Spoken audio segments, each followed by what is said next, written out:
Hello everyone. Good morning అందరికీ. Welcome to my channel.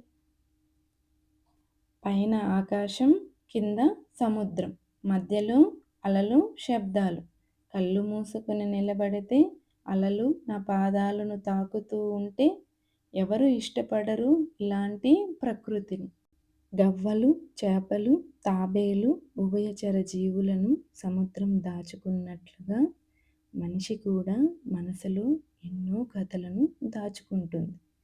అందులో మంచి కథలను జ్ఞాపకాలుగా మార్చుకుని మనకు చేదుగా మిగిలిన కథలను మర్చిపోవడం చాలా మంచిది కదా. సముద్రంను చూసి మనిషి చాలా నేర్చుకోవచ్చు. తుఫాన్లు, సునామీలు ఎన్ని వచ్చినా దాని దర్పం మాత్రం తగ్గదు. మన జీవితం కూడా అంతే. కష్టాలు వచ్చినప్పుడు భయపడకూడదు. ఎందుకంటే ప్రతి తుఫాను తరువాత ఒక ప్రశాంతమైన ఉదయం ఉంటుంది.